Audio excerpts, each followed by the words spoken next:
इस समय हमारे साथ मौजूद है भाजपा के मुख्य प्रवक्ता रणधीर शर्मा जी। रणधीर शर्मा जी से जानना चाहेंगे कि प्रदेश में और 3 विधानसभा क्षेत्रों में उपचुनाव है, एक संसदीय क्षेत्र मंडी में भी उपचुनाव है। भाजपा की किस तरह से तैयारी है और किन मुद्दों को लेकर पार्टी प्रत्याशी जो तय होने के बाद जनता के बीच जाएगी? जी, भारतीय जनता पार्टी एक ऐसा राजनीतिक दल है जो पूरा साल जो है वो सक्रिय रहता है।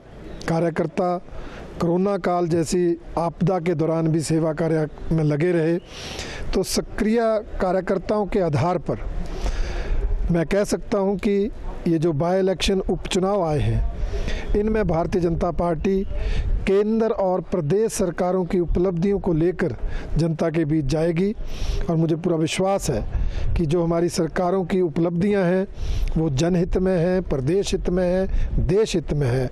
और उसके आधार पर हम सभी उपचुनाव, चाहे वो विधानसभा की 3 सीटों के हैं, चाहे वो लोकसभा हमीरपुर का है, मंडी का है, हम ये सारे उपचुनाव जीतेंगे। रणधीर शर्मा जी, जिस तरह से कांग्रेस का बार बार दावा है और आरोप भी है कि जी वर्तमान भाजपा सरकार चाहे कोरोना की बात कहें या विकास की बात कहें, हर मोर्चे पर विफल रही है। कांग्रेस के वरिष्ठ नेता कई बार आरोप भी लगा चुके हैं कि जो भाजपा के अंदर गुटबाजी भी हावी हो रही है। इस आरोपों के बारे में क्या कहना है आपका? देखिए, गुटबाजी पर तो कांग्रेस को बोलने का कोई नैतिक अधिकार नहीं है। आज कांग्रेस एक नहीं अनेक गुटों में विभाजित है और ये सर्वविदित है कि उनके नेता अलग अलग मुद्दों पर अलग अलग बयानबाजी करते हैं। इसलिए गुटबाजी जितनी कांग्रेस में है उतनी किसी राजनीतिक दल में नहीं है। भारतीय जनता पार्टी एकजुट है। ये ठीक है कि उपचुनाव में जीत की संभावना को देखते हुए एक से अधिक उम्मीदवार जो हैं वो चुनाव लड़ने के इच्छुक हैं, परंतु मुझे पूरा विश्वास है चुनाव आयोग तिथियां घोषित करेगा।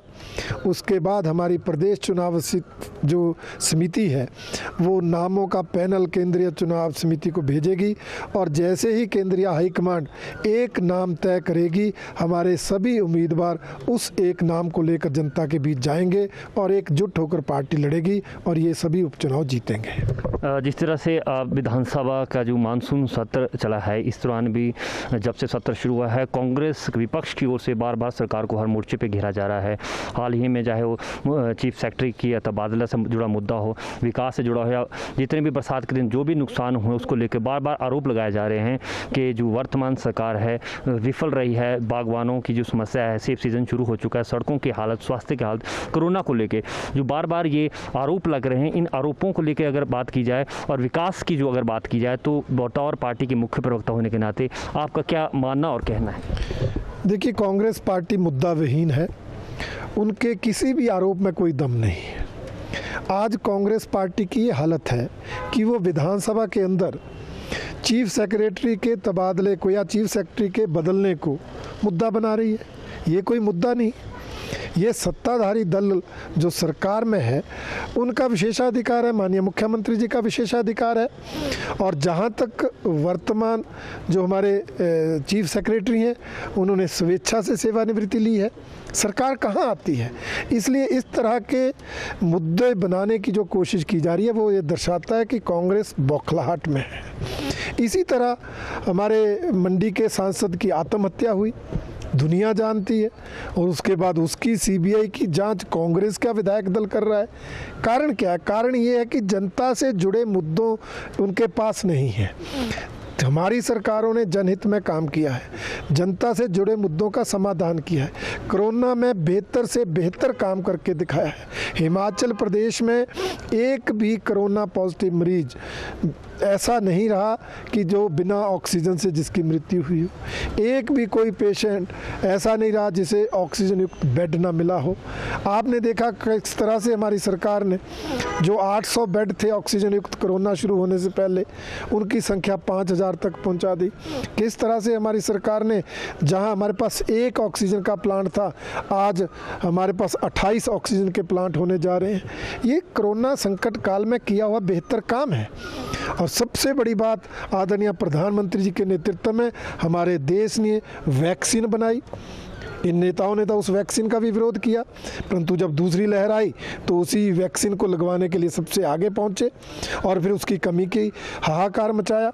और हमारी सरकारों ने वो बड़े बेहतरीन ढंग से वैक्सीन के निर्माण की संख्या बढ़ाई और आज पूरे देश में हर व्यक्ति को मुफ्त में वैक्सीन लग रही है। इससे बड़ी उपलब्धि कोई सरकार की हो नहीं सकती। इसी से कांग्रेस हताशा में है, इसी से कांग्रेस निराशा में है और निराधार मुद्दों को उठाने का प्रयास कर रही है। अंतिम प्रश्न, जो सबसे बड़ी इस टाइम जो अर्की दिवंगत पूर्व मुख्यमंत्री वीरभद्र सिंह और बरागटा जी के निधन के बाद अर्की और जुब्बल कोटखाई एक हॉट सीट माने जा रही है, इसमें पार्टी जीत को लेकर या कहें तीनों विधानसभा क्षेत्र और मंडी संसदीय क्षेत्र जीत को लेकर पार्टी कितनी आश्वस्त है? हम पूरी तरह से आश्वस्त हैं कि हम मंडी की लोकसभा सीट भी जीतेंगे और तीनों बाय इलेक्शन जीतेंगे, इसमें कोई शक नहीं है। भारतीय जनता पार्टी अपनी सरकारों की उपलब्धियों के दम पर, अपने बूथ स्तर तक मजबूत संगठन के बल पर और कार्यकर्ताओं की सक्रियता और पॉजिटिव सोच के कारण मैं ये 100% दावे के साथ कह सकता हूँ कि हम तीनों विधानसभा भी और मंडी का लोकसभा भी जीतेंगे। जी, जिस तरह से भाजपा के मुख्य प्रवक्ता रणधीर शर्मा ने कहा कि 3 विधानसभा और जो एक मंडी संसदीय क्षेत्र में उपचुनाव होने हैं, इन उपचुनाव को लेकर भाजपा पूरी तरह से तैयार है और निश्चित तौर पर भाजपा जो प्रदेश में विकास कार्य हुए इन विकास कार्यों को लेकर जनता के बीच जाएगी। और जो कांग्रेस और विपक्ष की जो आरोप है, जिस तरह से विपक्ष का आरोप है कि कोरोना से निपटने की बात हो या प्रदेश के विकास की बात हो, हर कार्य में जिस तरह से विफल करार दे रही है विपक्ष भाजपा सरकार को, उसको लेकर भी इन्होंने इनके सारे विपक्ष के आरोपों को निराधार और बेबुनियाद बताया है और दावा किया है कि विकास के दम पर चुनाव लड़ेंगे। हालांकि अभी प्रत्याशियों का चयन पार्टी हकाई कमान की ओर से होना तय है, लेकिन जिस तरह से भाजपा का ये दावा है कि तीनों विधानसभा उपचुनाव और एक मंडी उपचुनाव में पार्टी भारी बहुमत से जीत दर्ज करेगी, वहीं कांग्रेस भी जिस तरह से दावे जीत के कर रही है, लेकिन यह तो आने वाला समय और जनता जनार्दन ही तय कर पाएगी कि आखिर जीत का ताज किसके सर सजता है। शिमला से अपने सहयोगी राजेंद्र काली के साथ कैलाश वर्मा की रिपोर्ट।